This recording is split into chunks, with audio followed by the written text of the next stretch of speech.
හොඳයි. එහෙනම් අද අපි ඔයාලට කතා කරන්න බලාපොරොත්තු වෙන්නේ 8 ශ්‍රේණියේ ධ්වනිය ඒකකය. සුබ දවසක් කියලා මුලින්ම ප්‍රාර්ථනා කරන සියලු දෙනාටම අපි මේ දවස්වල ලොකු විවේකයක් ගත්ත නිසා අපි දෙවනි වාරයට අදාළ පාඩම් ටික ඉක්මනින් ආවරණය කරගන්න ක්‍රමවේදයක් තමයි මේ සූදානම් කරලා දෙන්න හදන්නේ. හොඳයි. එහෙනම් අපි 8 ශ්‍රේණියේ ධ්වනිය ඒකකය මේ විදිහට ආරම්භ කරමු. මුලින්ම ශබ්දේ නැත්නම් ධ්වනිය කොයි ආකාරයෙන්ද පවතින්නේ කියලා චුට්ටක් කතා කරන්න ඕනේ. අපි උදේ පාන්දර ඇහැරිය වෙලේ උදේ පාන්දර අපි නැගිටිනවා ඇහැරෙනවා. ඒ නැගිටුව වෙලේ ඉඳන් රාත්‍රී නිින්දට යනකම් ඉතා විශාල ශබ්ද ප්‍රමාණයකට නිරාවරණය වෙනවා. දැන් මේ ශබ්දය කියන්නේ අපි කැමති ශබ්ද තියෙනවා ඒ වගේම අකමැති ශබ්දත් තියෙන්න පුළුවන්. දැන් මේ කැමති ශබ්ද අකමැති ශබ්ද කියන ශබ්ද ඔක්කොම ගත්තාම අපි පොදුවේ ධ්වනිය කියලා කතා කරනවා. 7 ශ්‍රේණියේදී අපි ඉගෙන ගත්තා මේ ධ්වනිය ගමන් කරන්න මාධ්‍යයක් අවශ්‍ය වෙනවා. ඒතර ඝන ද්‍රව්‍ය දිගේ ගමන් කරනවා, ද්‍රව දිගේ ගමන් කරනවා, වාතය දිගේ ගමන් කරනවා. හැබැයි ඉතින් වායුවත් නැත්නම්, ඒ කියන්නේ ඝන ද්‍රව වායු කියලා මාධ්‍යයක් නැත්නම් ධ්වනිය ගමන් කරන්නේ නැහැ. ඉතින් මේ මෙහෙම වුණු ධ්වනිය නැත්නම් ශබ්දය කියලා කියන දේ අපිට කනට මිහිරි ශබ්ද තියෙනවා. ඒ වගේම කනට ඊටාම අමිහිරි ශබ්ද අපිට ශ්‍රවණය කරන්න සිද්ධ වෙනවා. අපි බලමු කනට මිහිරි ශබ්ද ඒ වගේම කනට අමිහිරි ශබ්ද මොනවද කියලා හඳුනා ගන්න. දැන් අපි කනට මිහිරි ශබ්දයක් විශේෂයෙන් අපි සංගීතයේදී කතා කරනවා කනට මිහිරි ශබ්දයන් පිළිබඳව. කටහඬ සුසර කරන්න පුළුවන් කනට ඊටාම මිහිරි ආකාරයට. හැබැයි ඉතින් ඒ කටහඬම අපිට පුළුවන් අවශ්‍ය නම් කනට අමිහිරි වෙන විදියට ශබ්ද කරන්න. දැන් කනට මිහිරි ශබ්දය අපි හඳුන්වන්නේ නාද, සංගීත නාද. එතකොට කනට අමිහිරි ශබ්දයන් තිබුණොත් අපි ඒවට කියනවා ഘോഷාවන් කියලා. ഘോഷාවන්. මේ ഘോഷාවන් කනට අමිහිරි. ഘോഷාවකට උදාහරණයක් අපි ඉදිරිපත් කරොත් අපි දකිනවා අර තනකොළ කපන මැෂින් එකක සද්දේ. අපි ශ්‍රවණය කරනවා. ඒ වගේම අපි ශ්‍රවණය කරනවා ගහක් කපන කියතක විදුලි කියතක් පාවිච්චි කරනවා. මේ කියතක තියෙන ශබ්දය අතිශයින් ഘോഷාකාරී. මෙන්න මේවා අපි හැඳින්වුවේ ഘോഷාවන් කියලා. එතකොට නාද තියෙනවා, ഘോഷාවන් තියෙනවා. ඔබට පේනවා මේ පසුබිමේ තියෙන සංගීත භාණ්ඩ කීපයක්. බටනලාවක්. ඒ වගේම මේ තියෙන්නේ තබ්ලාවක්. මේ තියෙන්නේ ගිටාරයක්. මේ විදිහට අපි මේ සංගීත භාණ්ඩ සංගීතයේදී යොදා ගන්නවා කනට මිහිරි ශබ්දය ජනනය කරගන්න. අපි කවුරුත් කැමති මිහිරි දේ අහන්න. එහෙමනම් මෙන්න මේ සංගීත භාණ්ඩ වලින් තමයි අපි මිහිරි ශබ්දය ජනනය කරගන්නේ. ඉතින් ඉස්සෙල්ලාම අපි මේ නාද පිළිබඳව කතා කරද්දී නාද කොයි ආකාරයකටද අපිට අධ්‍යයනය කරන්න පහසු වෙන්නේ? දැන් මෙතන සංගීත භාණ්ඩ වර්ග 3ක් තියෙනවා. මේ වර්ග 3 කොහොමද අපි අධ්‍යයනය කරන්න අපිට අධ්‍යයනය කරන්න වඩාත්ම පහසු වෙන්නේ කියලා අපි 8 පන්තියේ ළමයි විදිහට බොහොම සරලව කතා කරමු. හොඳයි. හරි. අපි ධ්වනි ප්‍රභව, ඒ කියන්නේ මේ ධ්වනිය ජනනය කරන්න අපි යොදා ගන්න මේ ධ්වනි ප්‍රභව ගත්තාම ධ්වනි ප්‍රභව ප්‍රධාන කාණ්ඩ 3කට බෙදෙනවා. දැන් සංගීතය හදානකොට ඔයාලා මේක 4කට බෙදනවා. අපි මෙතෙන්දි 3කට බෙදලා නතර වෙමු. මේක මේ කොටස් 3ට බෙදලා තියෙන්නේ කොහොමද? මෙන්න. පටල කම්පණය වන. ඒ කියන්නේ මෙන්න මේ වගේ. මේකේ පටලයක් කම්පණය වෙන්නේ. එතකොට මේ පටල කම්පණය වන සංගීත භාණ්ඩ තියෙනවා. ධ්වනි ප්‍රභව තියෙනවා. වාකදන් කම්පණය වන. දැන් මේ වායු කඳක් කම්පණය වෙන. දැන් මේ බටනලාවක් වගේ ගත්තාම වායු කඳක් තමයි කම්පණය වෙන්නේ. එනම් වායු කම්පණය වන. ඊට පස්සේ තන්තු හෝ දඬු කම්පණය වන. තන්තුවක් නැත්නම් දඬු. දැන් මේ උපකරණය ගත්තාම මේකේ තන්තු තියෙන්නේ මේ තන්තු කම්පණය වන සංගීත භාණ්ඩ. මෙන්න මේ විදිහට අපිට ධ්වනි ප්‍රභව නැත්නම් මේ නාද උපදවන උපකරණ කොටස් 3ක් යටතේ අධ්‍යයනය කරන්න පුළුවන්. ඉතින් මේ කොටස් 3 විතරක් නෙවෙයිනේ තියෙන්නේ. තවත් ගොඩක් තියෙනවා. අපි බලමු තව දුරටත් උදාහරණ කතා කරලා. දැන් කියන්න අපිට පැහැදිලි පටල කම්පණය වන සංගීත භාණ්ඩ. මේ පටල කම්පණය වන සංගීත භාණ්ඩ කියලා කිව්වහම තබ්ලා විතරක් නෙවෙයි තියෙන්නේ. තවත් සංගීත භාණ්ඩ ගණනාවක් තියෙනවා. දැන් ඔබට මතක නම් එවැනි සංගීත භාණ්ඩ අර ගැටබෙරේ තියෙනවා, දවුල තියෙනවා, උඩැක්කි තියෙනවා, තම්මැට්ටම් තියෙනවා. මෙන්න මේ වගේ භාණ්ඩවල පටලයක් කම්පණය වෙන්නේ. පටලයක් කම්පණය වෙනවා. මේ කම්පණය වන පටල වල විශේෂ ස්වභාවයේ වෙනසක් වීම නිසා තමයි මේ විවිධ ස්වරයෙන් සංගීත නාද ඇති වෙන්නේ. අපි තවදුරටත් ඒ ගැන කතා කරමු. එතකොට මේකට උදාහරණ පැහැදිලි පටල කම්පණය වන සංගීත භාණ්ඩ වලට. ඒ වගේම වාකඳක් කම්පණය වන සංගීත භාණ්ඩ. වායු කඳක් කම්පණය වන සංගීත භාණ්ඩ තියෙන්නේ මෙච්චර විතරක් නෙවෙයි. තවත් ගොඩක් තියෙනවා. එහෙනම් බලමු අපි වායු කඳක් කම්පණය වන සංගීත භාණ්ඩ තව මොනවද තියෙන්නේ? දැන් වාතේ නැත්නම් වාතයට අපි කියන සුචිරේ කියලා. එහෙනම් මේවට සුචිර භාණ්ඩ කියලාත් කියනවා. ඒතර මේ වායු කඳක් නැත්නම් මේ සුචිරේ කම්පණය වෙලා සංගීත නහද ඇති කරන්න පුළුවන් තව සංගීත භාණ්ඩ අපිට ලබා ගන්න පුළුවන් හොරණෑ. ඒ වගේම අපි දකිනවා මේ බටනලාව කියන සංගීත භාණ්ඩය වගේම හොරණෑව කියන එකක් තියෙනවා. ඒ වගේම ට්‍රම්පට් තියෙනවා. ඒ වගේම තවත් මෙවැනි අර විස්ලින් කියලා සංගීත උපක්‍රමයක් භාවිතා කරනවා. මේ විස්ලින් වලදීත් වායු කඳක් තමයි කම්පණයට ලක් කරන්නේ. ඉතින් මේ වායු කඳ කම්පණය කරලා සංගීත භාණ්ඩ නිර්මාණය කරලා තියෙනවා. ඒ මෙන්න මේ කොටසට අයිති වෙන්නේ. තන්තු හෝ දඬු කම්පණය වන. දැන් අපි කතා කරා මේ গিitarයේ අයිති ඒකට කියලා. එතකොට වයලීනේ කියන්නේ තන්තු කම්පණය කරලා ශබ්දේ නිපදවන එක. නමුත් දඬු කම්පණය කරලා ශබ්දේ උත්පාදනය කරනවා. හොඳම උදාහරණය තමයි අපි දඬු කම්පණය කරන එක අවස්ථාවක් ඔබට මතක නම් අර ඩ්‍රම් සෙට් ප්ලේ කරනකොට අපි හරි ආසයිනේ බලන්නේ ඩ්‍රම් සෙට් එකක් ප්ලේ කරනවා. ඉතින් මේ ඩ්‍රම් සෙට් එක ප්ලේ කරන තැනට සමහර ළඟට ගිහිල්ලා අපි බලාගෙන ඉන්නවා. දැන් මේ එහෙම බලාගෙන ඉන්නකොට අපිට පේනවා එයා එකපාරටම පිඟානක් වගේ කෑල්ලකට ගහනවා ශිම්බලය. එතකොට මේ ශිම්බල් එක කියන්නේ අපි කතා කරන දඬු කම්පණය වන සංගීත භාණ්ඩයක්. ඒතර ශිම්බලේ ගන්න පුළුවන්. තවත් එකක් අපිට එහෙම ගන්න පුළුවන්. දැන් ගෙජ්ජි ගත්තාම මේ ගෙජ්ජි කියන්නේ ඔය සතුන්ගේ මේ නාද ඇති කරන්න අර ගවයාගේ එහෙම කරේ බැඳලා කියන ගෙජ්ජි. එහෙමත් නැත්නම් නැටුම් වලදී අපි අර පාදවල පළඳිනවා ගෙජ්ජි. ඒවට විශේෂ නම් භාවිතා කරනවා. ඉනේ භාවිතා කරනවා බඳිනවා ගෙජ්ජි. ඒවට විශේෂ නාම භාවිතා කරනවා. ඉතින් මෙන්න මේවා ගෙජ්ජි. සීනුව ගත්තාමත් අයිති වෙන්නේ දඬු කම්පණය වන සංගීත භාණ්ඩ වලට. ඒතර අපිට වෙනවා මේකේ ප්‍රභේද දෙකක් තියෙනවා තන්තු දඬු කියලා. ඒ මොනවාම තමයි මේ හතරක් එන්නේ. ඒ කියන්නේ සමාගාත භාණ්ඩ සහ අවනද්ද භාණ්ඩ කියලා කොටස් දෙකක් විදිහට විස්තර කරන්නත් පුළුවන්. කෙටියෙන් අපි කියමු තන්තු හෝ දඬු කම්පණය වෙනවා මේවයි. එහෙනම් වායු කඳක් කම්පණය වෙන ඒවා තියෙන්න පුළුවන්. පටල කම්පණය වෙන ඒවා තියෙන්න පුළුවන්. එහෙමත් නැත්නම් තන්තු හෝ දඬු කම්පණය වෙනවා මේ ඕනම එකක් විදිහට ධ්වනි ප්‍රභාවයක් ගන්න පුළුවන්. මේ හැම ධ්වනි ප්‍රභාවයකම මේ සෑම ධ්වනි ප්‍රභාවයකම තිබුණු එක් මූලික ලක්ෂණයක් තියෙනවා. මොකක්ද? මේ හැම එකකම කම්පනයක් සිද්ධ වෙන්න ඕනේ ධ්වනිය උත්පාදනය කරන්න. හොඳට බලන්න. බයිසිකලේ සීනුව නාද කරන්නලා අපි අතින් ඇල්ලුවොත් මේ නාදය තීව්‍ර වෙන්නේ නැහැ. ඒ වගේම මේක අතින් අල්ලගෙන නාද කරොත් තීව්‍ර වෙන්නේ නැහැ.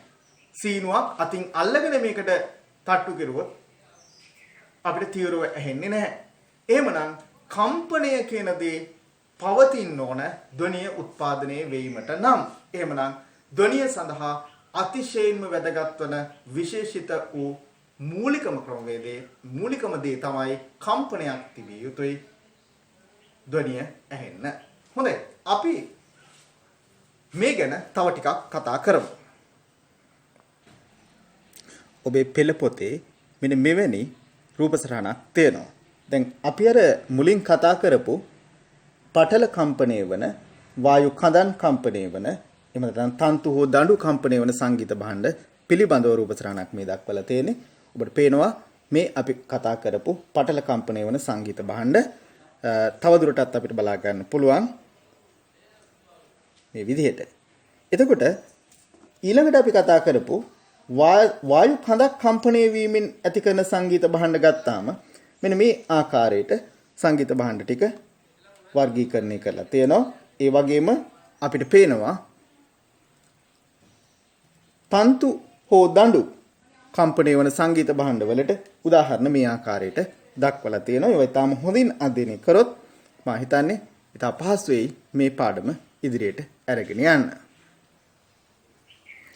ඊළඟට අපි බලමු මේ එක් එක් සංගීත භාණ්ඩවල සංගීතය නිර්මාණය කිරීම සඳහා සංගීතය නිර්මාණය කිරීමේදී ඒවායේ ස්වභාවය සිදු කරන්නා වූ වෙනස් මොකක්ද කියලා චුට්ටක් අධ්‍යයනය කරමු.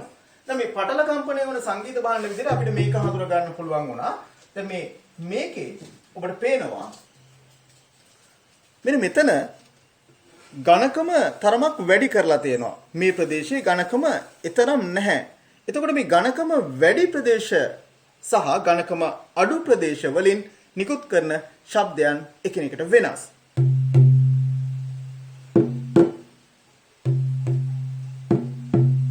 ඒ ශබ්දය වෙනසක් තියෙන බව අපිට පැහැදිලි. එතකොටම මේකේ තියෙනවා මෙන්න මෙහෙම වරපට කිහිපයක් තියෙනවා පහළට තද කරන්න. මෙන්න මේවා තද කිරීමෙන් මේ තන්තුව මේ පටලය ඇතුළට නිරලා තියෙන එහෙම ඇතුළට ඇදිලා තියෙන ප්‍රමාණය වැඩි කරන්න පුළුවන්. එහෙම වැඩි කරපුවාම මේකෙන් ඇති කරන ශබ්දය වෙනස් වෙනවා. ඒ කියන්නේ මේකේ ආතතිය මේ පටලයේ තියෙන ආතතිය බලපානවා මේකේ ශබ්දය ජනනය කිරීම සඳහා. එහෙනම් අපිට ඊටාම පැහැදිලි මෙන්න මේ වගේ පටලමේ සංගීත භාණ්ඩ ගත්තාම ඒ පටලේ ඝනකම මේකේ හඬේ ස්වභාවය සඳහා බලපානවා. හරියට මේ වගේ එහෙම බලපාන අතරේ මේකේ ආතතිය බලපානවා. ඒ කියන්නේ මේක ඇදිලා තියෙන ප්‍රමාණය බලපානවා. ගොඩක් ඇදිලා නම් ශබ්දේ තීව්‍රයි. එහෙම නොවෙනකොට හඬ බර බවක් අපිට පැහැදිලි වෙනවා.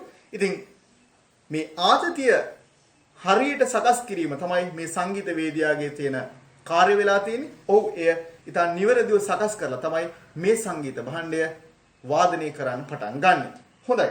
අපි ඒ පටල සහිත සංගීත භාණ්ඩ පිළිබඳව තමයි කතා කරේ. අපි ඊළඟට බලමු වාකඳන් කම්පණය වන සංගීත භාණ්ඩ. අපි මේක ලබා ගමු වාකඳන් කම්පණය වන සංගීත භාණ්ඩයක් විදියට. දැන් මේ බටනලාව භාවිතා කරනකොට මේ බටනලාවේ මේ වායු කඳේ කම්පණය වන දිග ප්‍රමාණය අඩු වැඩි කරන්න සිදුරු යොදලා තියෙනවා. මේ විදියට. දැන් මේ සිදුරු වලින් කෙරෙන්නේ මේ ඇති කරන නාදය. දැන් අපි මේකට පිඹීමෙන් මේ වගේ පිඹිනවා. ඒ ඇති කරන ශබ්දය මෙන්න මේ කම්පණය වන වායු කඳේ දිග අඩු වැඩි කිරීමෙන් වෙනස් කරනවා. ඒ විදිහට. එතකොට අපිට පැහැදිලි මේ සංගීත භාණ්ඩය හදලා තියෙන්නේ මේ වායු කඳේ කම්පණය වන දිග ප්‍රමාණය සීරු මාරු කරන්න පුළුවන් වෙන විදිහට.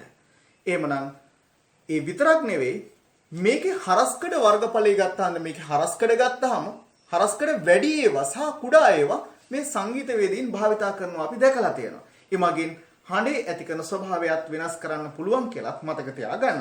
ඒ වගේම මේ සිදුරු අතර දුර මේ වායු කඳේ කම්පන දිගට තමයි කෙලින්ම බලපෑවේ. එහෙනම් වායු කඳේ කම්පන දිග බලපානවා. ඒ වගේම මේකේ හරස්කඩ වර්ගඵලයේ බලපාන බවක් අපිට පැහැදිලි වෙනවා. හොඳයි. මේ වායු කඳන් කම්පණය වීම මගින් ශබ්දේ නිපදවන ආකාරය පිළිබඳව අපි කතා කරේ.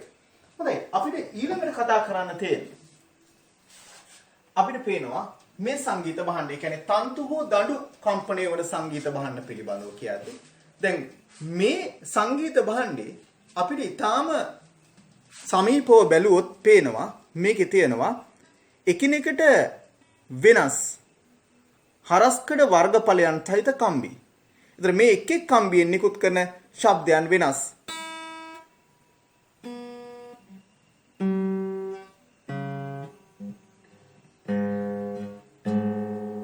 එහෙනම් අපිට පැහැදිලි මේ සංගීත භාණ්ඩයේ යොදාගෙන තියෙන තන්තු වල හරස්කඩ වර්ගඵලය ශබ්දයේ සඳහා පැහැදිලිව බලපාන බව.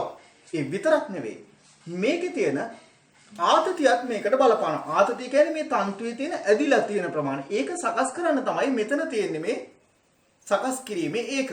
එතකොට මෙන්න මේ වයින් අපිට පුළුවන් මේ තන්තුවත් මෙහෙම කරකවල මේ තන්තුවේ ආතතිය වෙනස් කරන්න. එහෙම ආතතිය වෙනස් කරපුවාම තමයි මේ ශබ්දය වෙනස් වෙන්නේ. එතකොට මේ තන්තුවක ඇති වෙන ශබ්දය වෙනස් වෙනවා කියලා අපි පැහැදිලිව කියනවා මේ තන්තුවේ හරස්කඩ වර්ගඵලය ඒ වගේම මේ තන්තුවේ ඇදිලා තියෙන ප්‍රමාණය. ඊළඟට අපි කියන්නේ මේක මත බලපාන තවත් එක සාධකයක් පිළිබඳව. අපි බලමු ඒ සාධකය මොකද්ද? හොඳට අහගෙන ඉන්න ඔබට මේ ශබ්ද ශ්‍රවණය වෙන හැටි. මම ඇඟිල්ල මෙතනින් තියලා පෙළනවා. මම තව ප්ලේට් එකක් මෙහාට ගන්නවා. තව එකක්.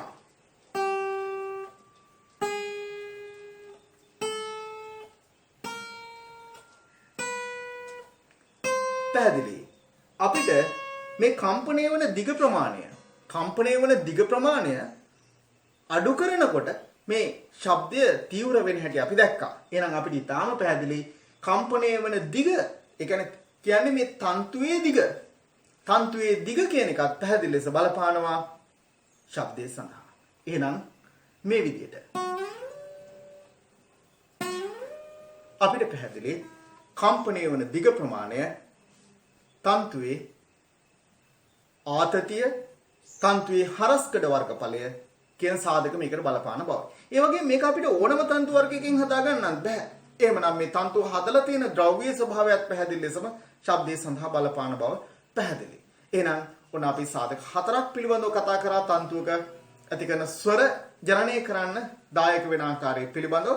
එකක් තමයි තන්තුවේ හරස්කඩ වර්ගඵලය. අපි මුලින්ම කතා කරපු විදිහට මේ හරස්කඩ වර්ගඵලය අනුව ශබ්දය වෙනස් වෙන හැටි. ඊළඟට තන්තුවේ දිග ගත්තාම තන්තුවේ දිග අනුව ශබ්දය වෙනස් වුණා.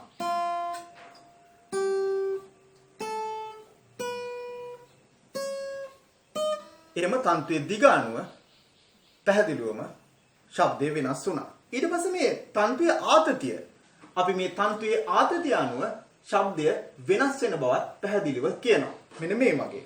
දැන් මම මේක කරකවමින් මේ කොටස කරකවමින් ශබ්දය ජනනය කරන්න උත්සාහ කරනවා. හොඳට බලන්න.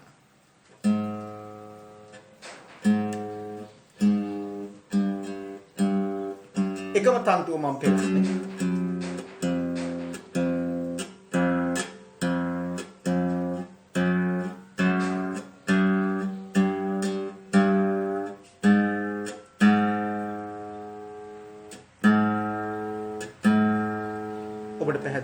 තන්තුවේ ආතතිය බලපාන බව.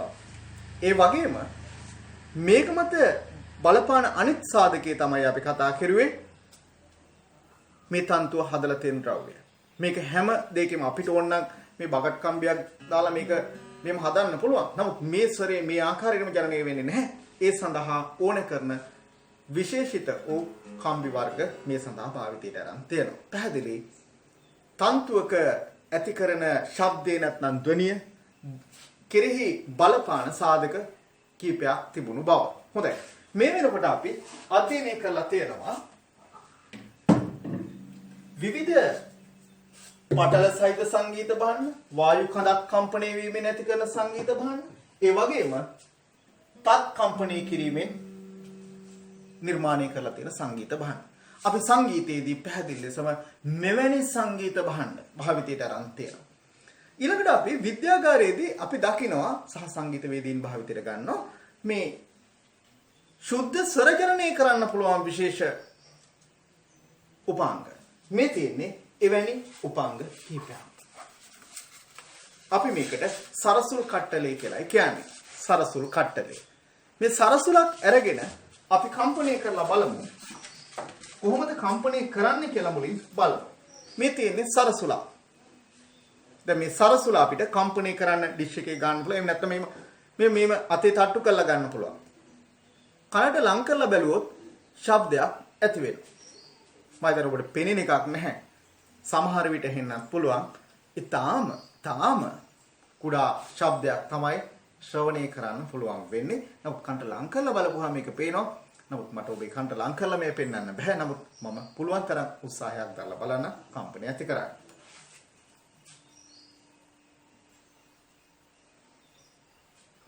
හොඳයි. මෙවැනි ආකාරයට තමයි මෙහි ශබ්දය ජනනය වෙන්නේ.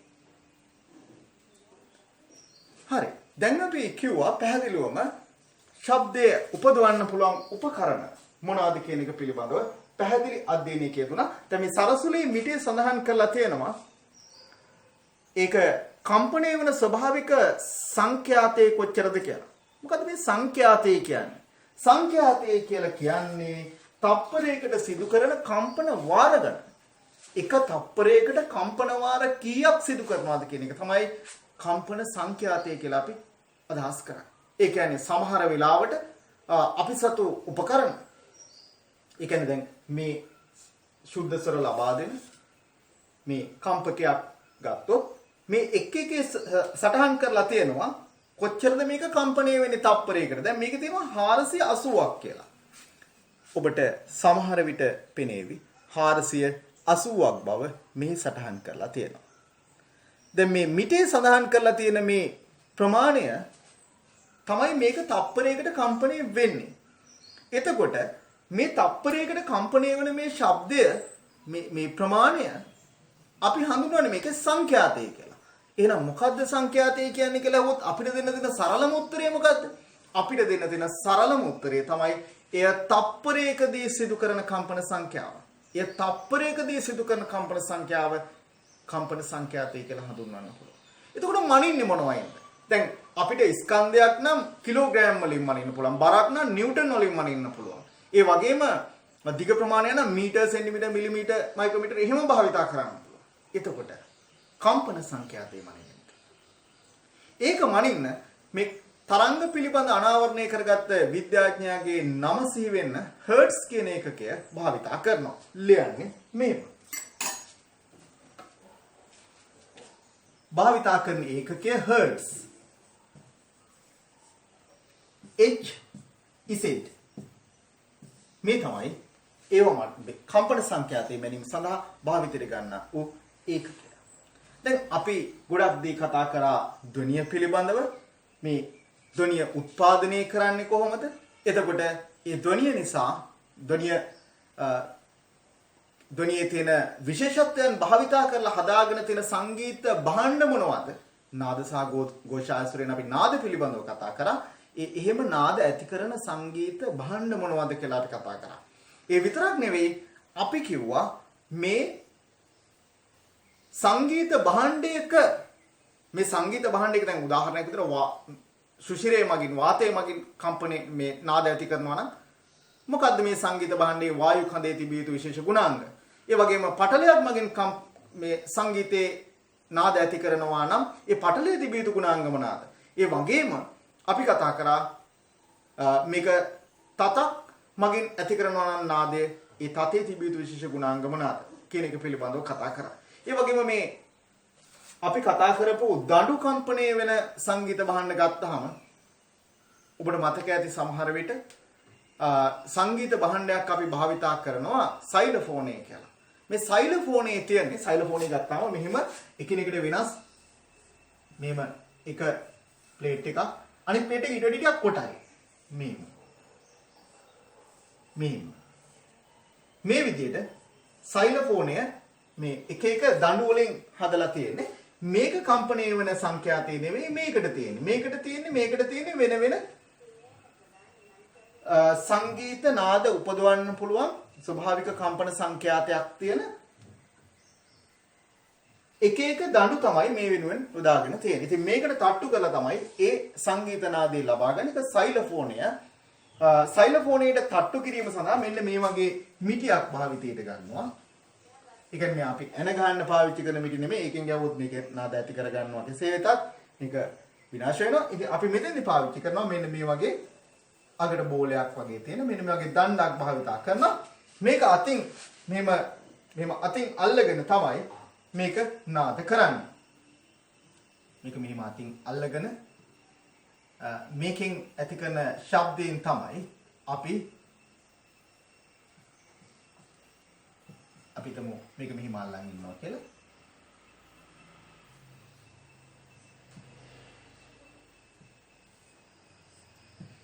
මේකෙන් තමයි මේකට පහර දෙන්නේ. හොඳයි දැන් අපි කතා කරේ ඔය සංගීත නාද ඇති කිරීම සඳහා අපි භාවිතයට ගන්නා වූ උපක්‍රම මොනවාද කියලා. අපි බලමු ඊළඟට මේ සංගීතයේදී අපි නාද භාවිතා කරනවා කියලා කිව්වා. මේ නාද භාවිතා කරලා අපි තාමත්ම මියුරු සංගීත රස භාවයන් උත්පාදනය කරගන්න. හොඳයි. ඔබට පුළුවන් එමනම් මෙවැනි සංගීත භාණ්ඩයක් නිර්මාණය කරගන්න. දැන් මේ පෙළපොතේම කියනවා මෙවැනි සංගීත භාණ්ඩ නිර්මාණය කරන ආකාරය පිළිබඳව පොඩක් බලන්න. ඒක හොඳට බලපුවාම ඔයාලට තේරෙයි ඉතා සරල ආකාරයේ සංගීත භාණ්ඩ කීපයක් කොහොමද නිර්මාණය කරගන්නේ. අර පටල කම්පන වෙන ආකාරයට ඒ වගේ මෙහෙමත් නැත්නම් අර ගිටාරයක ආකෘතියට නිර්මාණය කරන සංගීත භාණ්ඩයක් වගේ ඕනම සංගීත භාණ්ඩයක් හදාගන්න පුළුවන් අපිට ගෙදරදී ඊට අනුරූපයක් විදිහට ඒ තත්ත්වෙම ලබා ගන්න බැරි වුණාට එවැනි සංගීත භාණ්ඩයක් නිර්මාණය කරගන්න අපිට පුළුවන්.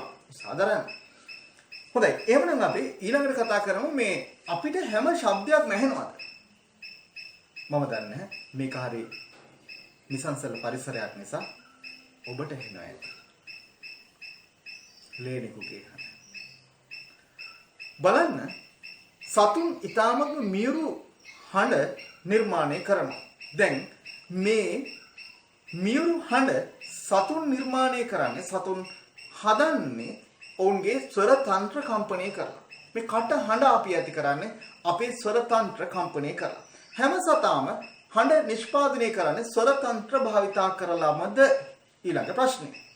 නමුත් පැහැදිලිව අපිට උත්තර දෙන්න පුළුවන් නැහැ. එහෙමනම් ඔවුන් භාවිතයට ගන්නවා තවත් සුවිශේෂ උපාංග කිහිපයක්.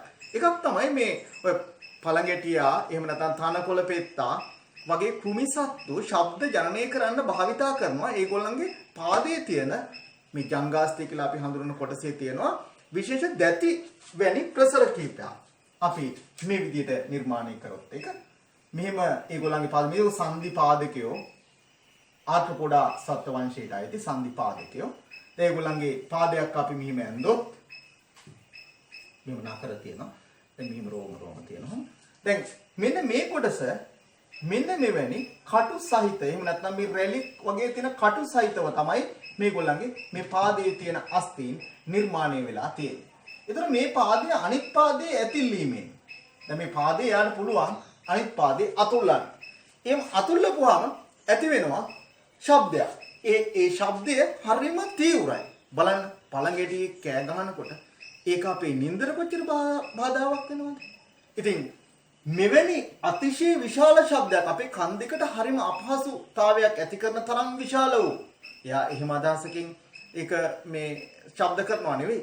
ඒක එයා ශබ්ද කරන්නේ මේ සහකරුවන් හෝ සහකාරයන් කැඳවා ගැනීම සඳහා තමයි එහෙම කරන්නේ. නමුත් අපි කියනවා මේ ශබ්ද ජනනය කරන්න මේ තෝරගෙන තියෙන ක්‍රමවේදය ස්වර තන්ත්‍ර නෙවෙයි. එතකොට මෙතෙන්දී මේ පාදයේ තියෙන උපාංග තමයි භාවිතයට අරන් තියෙන්නේ. ඒතර මෙයාට පුළුවන් මේ පාදයේ තව පාදයක අතුල්ලලා ශබ්දය ඇති කරන්න හෝ ඇතැම් ක්‍රම විශේෂ ඉන්නවා. පාදයේ මෙන්න මේ කටු අතර පියාපත් ඇතිල්ලීමෙන් පවා ශබ්ද ඇති කරගන්න ඌ ජීවීන් ඉන්නවා. එතකොට මදුරුව සමහර වෙලාවට මදුරුව කිව්වහම එක අතකින් දුක හිතෙන කතාවක්. මොකද මදුරුව කියලා මේ බැනුම් අහන්නේ පිරිමි සත්වයානේ.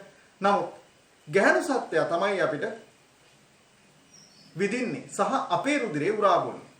එතකොට අපේ රුධිරේ උරා බොන්නේ ඇයි ගැහැණු මදුරුව? ඒ ගැහැණු මදුරුවට උවමනා වෙනවා එයාගේ බිත්තර හදන්න. දැන් හැම සතෙක්ම උත්සාහ කරන්නේ තමන්ගේ වර්ගයාගේ අකන්න පැවැත්ම නම් මදුරුව කියලා වෙනසක් නැහැනේ. මදුරුවත් උත්සාහ කරනවා එයාගේ අකන්න පැවැත්ම තහවුරු කරන්න. එයාගේ ඉතින් ක්‍රමවේදය ටිකක් වෙනස්. පිරිමි මදුරුවා ශාකවල තියෙන විෂ උරා බොනවා. සමහර විට පළතුරු වල විෂ පවා උරා බොන්න පුළුවන්. එතකොට මේ ශාක විෂයසුරියෙන් තමයි පිරිමි සතා ජීවත් වෙන්නේ. හැබැයි ගැහැණු සතාට ඒ විෂ වලින් ලබා ගන්න පෝෂණය ප්‍රමාණවත් නැහැ. ඒ නිසා එයාට සිද්ධ වෙනවා අත්‍යවශ්‍ය ප්‍රෝටීන් වර්ග කිහිපයක් ලබා ගන්න මිනිස් රුධිරය හෝ එහෙම නැත්නම් ක්ෂීරපායි සත්වයෙකුගේ රුධිරය ලබා ගන්න එයාට සිද්ධ වෙනවා. එයා ක්ෂීරපායි සතුන් හොයාගෙන එනවා මේ උෂ්ණත්වය කියන සංවේදන උපක්‍රමයේ භාවිතා කරලා තමයි උණුසුම් දේවල් කරා ගමන් කිරීමේ හැකියාව භාවිතා කරලා තමයි මදුරුවා එහෙම පියාඹගෙන එන්නේ. එහෙම ඇවිල්ලා මදුරුවා කියලා මම නැවතත් කිව්වා මදුරුවා නෙවෙයි මදුරුවා ගෑනු සතා හොයාගෙන එන්නේ. දැන් ඔහොම ඇවිල්ලා අපේ ඇඟ විදලා අපෙන් ලේ ටිකක් අරගෙන යනවා. දැන් එහෙම ලේ අරගෙන ගිහිල්ලා තමයි එයා තමන්ගේ පැටවු ටික එවන බිත්තර පැටවු කියන්න බෑ බිත්තර පෝෂණය කරගන්නේ. මේ බිත්තර වර්ධනයට අවශ්‍ය කරන අත්‍යවශ්‍ය ප්‍රෝටීන් වර්ග තමයි අපේ රුධිරයෙන් එයා ලබා ගන්න. ඒ කියන්නේ රුධිරය ලබාගෙන ඒවා ජීර්ණය කරලා ප්‍රෝටීන් වර්ග ටික ගන්න. හොඳයි කොහොම හරි මේ සතුන් දැන් මෙයා ශබ්දය ඇති කරන්නේ පාදයෙන් උනාට මදුරුවා පාදයෙන් නෙමෙයි ශබ්දය ඇති කරන්නේ. සමහර මදුරුවෝ එනවා සද්දේ දාගෙන එනවා. දැන් මේ බොහොම සද්දයක් අපිට ඇහෙනවා. ඒතර අපිට හිතාගත්තේ කම මදුරුවෙක් යනවා කියලා හිතාගත්තා. හැබැයි සමහර මදුරුවෝ ඉන්නවා සද්ද නැහැ ඇවිල්ලා විදලා යනවා. මේ සද්ද නැහැ ඇවිල්ලා විදලා යන මදුරුවොත් ඉන්නවා සද්දේ දාගෙන ඇවිල්ලා විදලා යන අයත් ඉන්නවා. ඉතින් ඇයි මේ සද්දේ නැතුව විදින අය සහ සද්දේ එක්කලා විදින අය ඉන්නේ. අපි බලමු මේ ගැන චුට්ටක් කතා කරන්න. මේක අපිට ඉතා සරලව පැහැදිලි කරන්න පුළුවන්. දැන් අපේ කනට ඇහෙන සීමාවක් තියෙනවා ශබ්දේ. දැන් අපි මුලින්ම කියවනේ ශබ්දය ඇති වෙන්නේ කම්පනයක්ින්ද කියලා. ඒතර මදුරුවාගේ පියාපත් කම්පණය වෙනකොට තමයි ශබ්දය ඇති වෙන්නේ. මේ මදුරුවාගේ පියාපත් වල කම්පන වේගය තප්පරයට වාර 20 ඉක්මවොත් විතරයි අපිට ශබ්දයක් ඇහෙන්නේ. එතකොට ඒක අපිට ඊටාම විශාල ශබ්දයක් විදිහට ඇහෙනවා. එහෙනම් මදුරුවෙක් යනකොට අපිට සද්දේ ඇහෙනවා. එයත් 20කට වැඩි වේගකින් කම්පණය වෙද්දී. ඊට අඩු නම් අපිට ශබ්දයක් ඇති වෙන්නේ ඇති වුණාට අපිට ඒක ශ්‍රවණය කරන්න බෑ. එතකොට අපිට ඇහෙන්න නම් හර්ට්ස් 20ක්වත් ඒ කියන්නේ තප්පරයකට වාර 20ක්වත් කම්පණය වෙන්න ඕනේ. තප්පරයකට වාර 20ක් කම්පණය වෙන ශබ්ද අපිට ඇහෙනවා. හර්ට්ස් 20 ශබ්ද අපිට ඇහෙනවා. ඒ වගේම අපිට අහන්න පුළුවන් උපරිමයකුත් තියෙනවා. අපිට අහන්න පුළුවන් උපරිම ප්‍රමාණය කොච්චරද? අපිට අහන්න පුළුවන් උපරිම සීමාව 20000යි. දල වශයෙන් අපි කියමු මේ 20000 දල අගයක්. මේක වෙනත් හේතුන් නිසා පොඩි මේක හරියට 20000 කියනකට වැඩිය පොඩි වෙනස්කම් සහිතව ඉදිරිපත් කරන්න පසුව ඔබ ඉගෙන ගන්නවා. දැනට අපි කියනවා හර්ට්ස් 20ත් 20000ත් අතර පරාසය තුල තමයි මිනිස් කනේ ශ්‍රව්‍යතා සීමාව පවතින්නේ. 20000ට වැඩි වුණාම අපිට ඇහෙන්නේ නැහැ. හැබැයි 20ට වඩා අඩු වුණත් අපිට ඇහෙන්නේ නැහැ. ඔය ගෝල්ඩන් නලාව කියන නලාවේ ශබ්දය අපිට ඇහෙන්නේ නැහැ. නමුත් බල්ලට ඇහෙනවා. එයි ඒ ගෝල්ඩන් නලාවේ ශබ්දය හර්ට්ස් 20000ට වඩා වැඩි. එහෙම වුණාම අපිට ඒ ශබ්දේ ශ්‍රවණය කරන්න බෑ. ඒ වුණාට බල්ලට ඒ ශබ්දය ඔය විදිහට තමයි ඒ ශබ්ද නිර්මාණය වෙලා තියෙන්නේ. අපි අහලා තියෙනවා වවුලට හර්ට්ස් 70000ක උපරිමයක් දක්වා ශ්‍රවණය කරන්න පුළුවන් කියලා. ඒ කියන්නේ වවුල ඇත්තටම බාධක මගහැර පියාඹන්නේ. දැන් අපි ටෝච් එකක් එල්ල කරලා ඒකට ආලෝකය වැදුනහම අපේ හැට වැටුනහම තමයි අපිට ඒ වස්තුව පේන්නේ. ඒ විදිහටම වවුලා ආලෝක තරංග භාවිතා කරන්නේ නැතුව එයා කරන්නේ ශබ්ද තරංග නිකුත් කරනවා. ඒ ශබ්ද තරංග ගිහිල්ලා මේ බාධකේ වැදිලා ආපහු එයාගේ කනට එනවා. එතකොට එයා තීරණය කරනවා දැන් අපිට මේ ආලෝකයේ කොච්චර දුරින්ද වැදිලා ඉන්නේ කියලා තීරණය කරන්න පුළුවන් වගේ වවුලටත් පුළුවන් වෙනවා මේ ධ්වනි තරංග වැදිලා ඉන්නේ කොහොමද කියන එක අනුව යම්කිසි ආකෘතියක් නිර්මාණය කරගන්න මේ වස්තුන් පිහිටන්නේ මෙන්න මේ ආකාරයටයි කියලා තීරණය කරන්න පුළුවන් වෙනවා. ඒතකොට මේ බාධකය මග ඇරලා එයාට පියාඹන්න පුළුවන්කම තියෙනවා. නැතු රැට යට ඇස් පේන්නේ නැහැ. යා මේ ධ්වනි තරංග තමයි භාවිතයට අරන් තියෙන්නේ. පියාඹීම සඳහා. ඒ වගේම අපිට කතා කරන්න වෙනවා මේ ඔය මත්ස්‍ය ලෝකයේ ඉන්න ජීවීන් විශේෂයෙන් තල්මසා වගේ ජීවීන් තමන්ගේ සංවේදන ගෙන යන්න, ඒ කියන්නේ සංවේදනයේ තව කෙනෙකුට දෙන්න. දැන් අපි ධ්වනිය පාවිච්චි කරනවා, ආලෝකය පාවිච්චි කරනවා, මේ හැම දෙයක්ම පාවිච්චි කරනවා. දැන් මම ඔබට මේ දැනුම ලබා දෙන්න මම ධ්වනි තරංග භාවිතයට ගන්නවා. ඒ වගේම මම ආලෝක තරංග භාවිතයට ගන්නවා. ඔබ මේ වීඩියෝ බලනවා. එතකොට ආලෝක තරංග භාවිතයට ගන්නවා. ඒ විදිහට අපි මේ තරංග වර්ග බහුලව භාවිතා කරනවා වගේ මේ තල්මසා භාවිතා කරනවා. හරි අපූර්ව ක්‍රමවේදයක්. ඒ තමයි ධ්වනි තරංග. මේ ධ්වනි තරංග නිකුත් කරනවා. ඒ ධ්වනි තරංග ශ්‍රවණය කරනවා අනිත් සතුන්. ඒ කියන්නේ ඊට අදාළ ඒ කොටසට ආйти ඒ තල්මස් විශේෂයට ආйти අනිත් සතුන්ට ඒවා ශ්‍රවණය කරන්න සහ ඒවා හඳුනා ගන්න පුළුවන්. ඒ ඇසුරෙන් තමයි ඒගොල්ලෝ පණිවිඩ හුවමාරු සිදු කරන්නයි කියලා අපි විශ්වාස කරන්නේ. ඉතින් කොහොම හරි සතුන් අතරත් පණිවිඩය සඳහා මේ ශබ්ද නැත්නම් ධ්වනිය භාවිතයට ගන්න බව පැහැදිලිව අපිට පේන්න තියෙනවා. දැන් අපි ඉතා පැහැදිලිව කිව්වා ධ්වනි තරංග නිර්මාණය වෙන්නේ කොයි ආකාරයෙන්ද කියලා. අපි දන්නවා දැන් ඔය සමහර සත්තු බල්ලෝ වගේ සත්තු සමහර රැයට හිටපු ගමන් බුරනවා. දැන් මේ බල්ලෝ රැයට හිටපු ගමන් බුරන්නේ. අපිට සද්දයක් එන්නේ නැහැ. නමුත් එයාට ඇහෙනවා. ඒ කියන්නේ අපිට වැඩි එයාට ඇත්තටම කන් දෙක ඇහෙනවද? ඇත්ත. එයාට අපිට වැඩි ශබ්ද ශ්‍රවණය කරන්න පුළුවන්. අපිට හර්ට්ස් 20000 ශ්‍රවණය කරන්න පුළුවන් වුණාට එයාට 20යි අවම ශ්‍රවණය කරන්න පුළුවන් වුණාට එයාට 20ට වඩා අඩු සීමාවන් ශ්‍රවණය කරන්න පුළුවන්. උදාහරණයක් හර්ට්ස් 15ක් තිබ්බනම් ඒත් එයාට ඇහෙනවා. නමුත් අපිට ඇහෙන්නේ නැහැ. ඒකනේ අර ගෝල්ඩ් මේ එයාට විශේෂිත වූ ශබ්ද ශ්‍රවණය වෙන හින්දානේ රැට ඇහැරලා අර පුංචි කොලයක් වැටෙනත් ඒ ශබ්දේ ඇතිවන කම්පනය අපිට දැනෙන්නේ නැහැ. එයාට දැනෙන්න පුළුවන්. හැබැයි ඒ වගේම 20000ට වඩා උපරිමේවත් එයාට ශ්‍රවණය කරන්න පුළුවන්.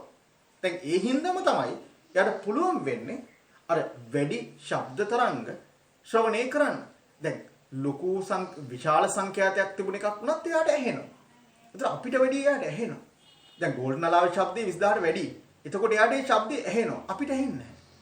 ඔය විදිහට තමයි අනිකුත් සතුන්ට මේ ශබ්ද තරංග ග්‍රහණය කරගැනීමේ සුවිශේෂ වූ හැකියාවන් තියෙනවායි කියලා අපි විශ්වාස කරන්නේ. සත්ත්ව ලෝකයේ හරි අපූර්වයි. අපි අධ්‍යයනය කරන්න තරම් ආසීතෙනවා. ඒ සත්තු තමන්ගේ පණිවිඩ කොහොමද ගෙනියන්නේ? එතකොට මේ සත්තු එක්කලා අපිට තියෙන සම්බන්ධකම මොකද්ද? දැන් අපි විතරක් කියන්නේ මිනිසා විතරක් ජීවත් වුණොත් අනිකුත් සතුන් කවුරුත් නැතුව මිනිසාට ජීවත් වෙන්න බෑ. මොකද අනිකුත් සියලු සත්තු එක්කලා අපි එකට බැඳලා පරිසරය එක්කලා බද්ධ වෙලා ඉන්නකොට තමයි මිනිසා කියලා ජීවියෙක් නිර්මාණය වෙන්නේ. එහෙම නැත්නම් මිනිසා කියලා ජීවියෙකේ පැවැත්මක් තියෙන්නේ. ඒ හින්දාම තමයි අපි කියන්නේ පරිසරයේ කොටසක් මිනිසා පරිසරයත් එක්ක එකතු වෙලා ඉන්න ඕනේ. පරිසරයෙන් මිනිසා මිදෙන්න උත්සාහ කරනකොට පරිසරයේ මිනිසා ප්‍රතික්ෂේප කරන්න පුළුවන්. ඒකයි අපි කියන්නේ අර කටවහරට කියනවා නම් පොළවේ පය ගහලා ඉන්නවා නම් අපිට ඊටාම නිරෝගීව ජීවත් වෙන්න සහ වැඩි කාලයක් ජීවත් වෙන්න හැකියාව තියෙනවා කියලා හොයාගෙන තියෙනවා. දැන් ඔය රෝග සඳහා ධ්වනිය භාවිතයට ගන්න බැරිද? පුළුවන්. අපි බලමු කොහොමද මේ ලෙඩ රෝග සඳහා කියන්නේ චිකිත්සාවක් විදියට භෞතික චිකිත්සක ක්‍රමයක් විදියට කොහොමද භාවිතා කරන්නේ සංගීතය. දැන් මේ සංගීතය කිව්වහම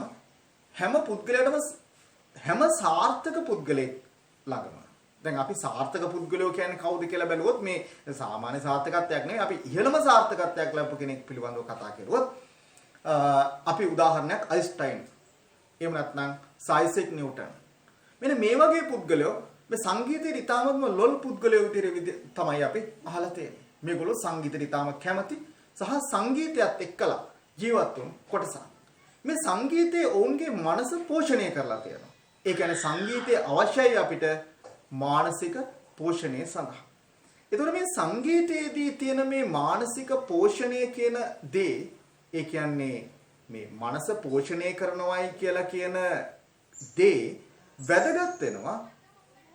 ඊටාත්ම හොඳ මානසික මට්ටමක් තියාගෙන යන්න. මන්ද මානසික මිනිස්සු වගේ ඉන්නවට වැඩිය මනස උසස් තත්ත්වයේ තියෙන මිනිස්සු විදියට ජීවත් වෙන්න නම් ওই විදියට සංගීතේ නිතර ඇසුරු කරන්න කියලා තමයි අපිට කියන්න වෙන්නේ. මේ වගේ කොලෙස්ටරෝල්, ඒ වගේම දියවැඩියාව, ඒ වගේම අධිරුධිර පීඩනය, මානසික ආතතිය, ગેස්ට්‍රයිටිස් මෙන්න මේ වගේ රෝගී තත්ත්වයන් ගණනාවක් සමනය කරන්න පුළුවන් බව, කියන්නේ බෝන් නොවන රෝග බෞතරයේ පාලනය කරන්න පුළුවන් බව මේ වෙනකොට හොයාගෙන තියෙනවා සහ ඒ සඳහා චිකිත්සක ක්‍රමයක් විදිහට සංගීතයේ වර්තමානයේ යොදා ගන්නවා. එහෙනම් ඔබටත් පුළුවන් සංගීත භාණ්ඩයක් සඳහා බුහුරු වෙන්න. එතකොට සංගීතයේ භාණ්ඩයේ ස්වභාවය විතරක් නෙමෙයි සංගීතය පිළිබඳව විතරක් නෙමෙයි තමන්ගේ සෞඛ්‍ය තත්ත්වය සඳහා ඒක හොඳ ආකාරයට යොදා ගන්න පුළුවන්. හොඳයි එහෙනම් අට ශ්‍රේණියේ ධ්වනිය ඒකකයේ අපි මේ වෙනකොට ආවරණය කරලා තියෙනවා. අපි තවත් ඒකේන ඔය වගේම ඉන්න බලාපොරොත්තු වෙනවා. මේ හැම දෙයකින්ම අපි උත්සාහ කරනවා මේ කෙටි කාල සීමාව ඇතුළත ලොකු දැනුම සම්භාරයක් ලබා ගන්න. ඔබට පොත්පත්, ඒ වගේම අන්තර්ජාලය පුළුවන් නම් පරිහරණය කරන්න අන්තර්ජාලය පරිහරණය කරනවා නම් ඒ තාම සූක්ෂම විදිහට මේ වැඩේ කරන්න වැඩිහිටියෙකුත් ළඟ තියාගෙන ඉතින් එහෙම තියාගෙන මේ තමන්ගේ දැනුම මට්ටම වැඩි කරගන්න මේ කාල සීමාව උදා ගන්න හැකියාව ලැබෙයි කියලා විශ්වාස කරනවා අපි තව පාඩමකින් ආයසරයක් හම්බෙමු